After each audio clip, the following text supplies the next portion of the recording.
Hi, this is Charlie Calvert, and let's talk for just a little moment about the subject of gathering input from the user. Okay? So let's suppose that we just want to get very simple input, just a string in from the user. Okay? So we're going to declare our string input, and we'll set it equal to console.readLine. Okay?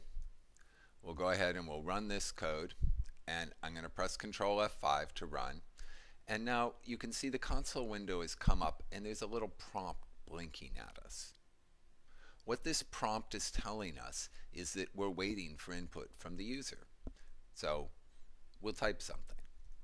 Okay?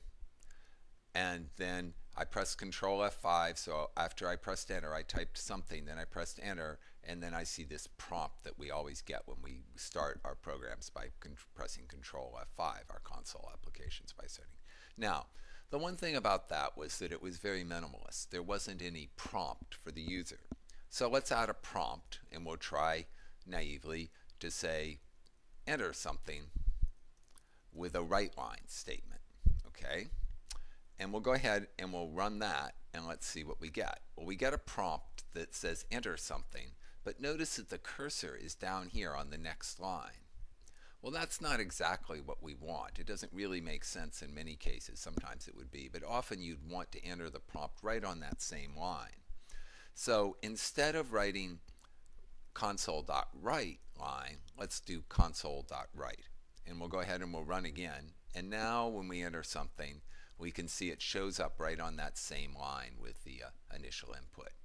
So that looks very nice. That's a very simple, straightforward, good way for us to get a little bit of input. We didn't do anything with the input, right? So one thing we could do is at least echo it back out to the user.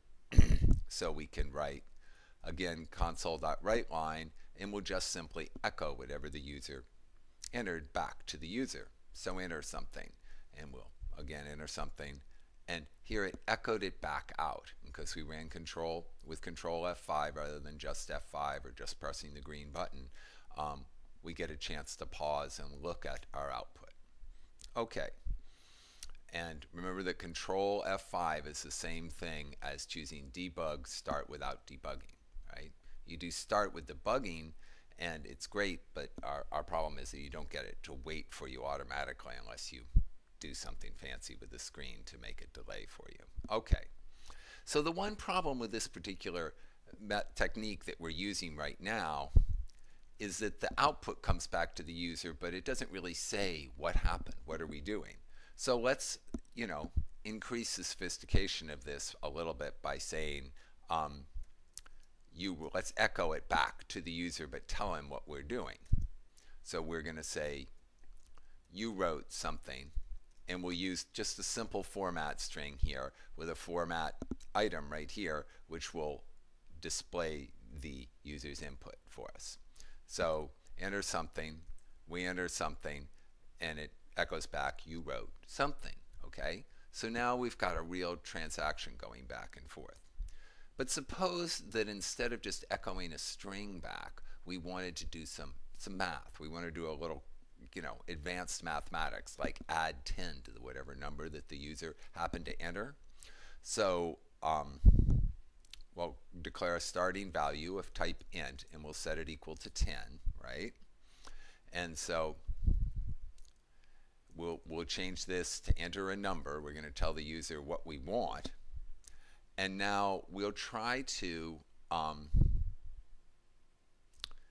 get the result of adding our starting value of 10 to whatever the user entered. So we'll say int result equals our starting value plus input.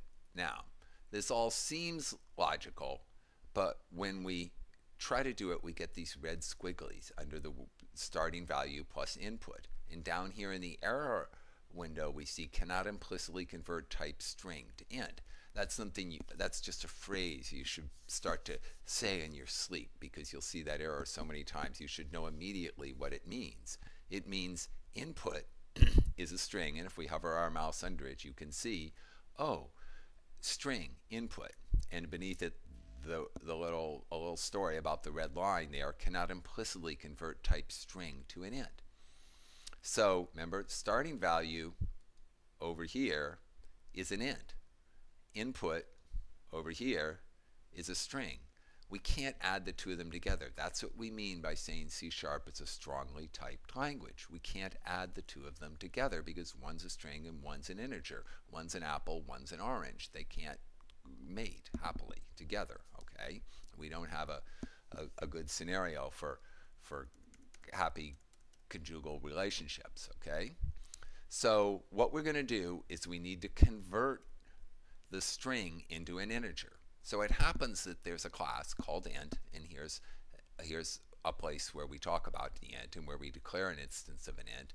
And it happens that the int has a method on it called parse, as most classes of this type do, have a method called parse, which will parse a string and convert them to whatever type they happen to be. So int.parse knows how to convert a string into an integer. And now look, our errors have gone away because we're adding starting value to input.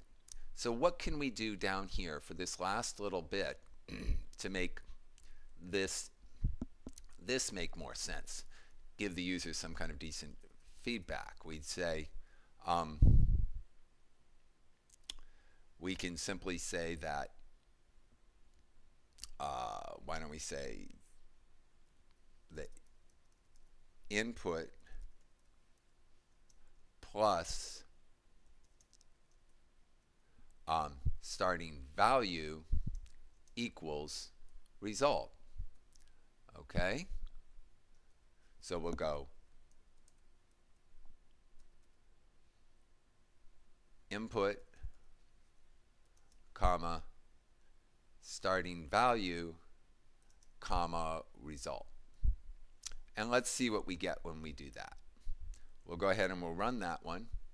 And we get a little prompt up here. I'll move it in where you can see it. Enter a number, and we'll say 25. And it says 25 plus 10 equals 35. So we successfully got some input from the user and did something useful with it. All right? Higher mathematics. Okay. That's probably a good start for for those who want to begin thinking a little bit about this kind of problem. I'll upload this program, make it available under the name Simple Input so that you can view it. Thank you very much for watching and have a good day.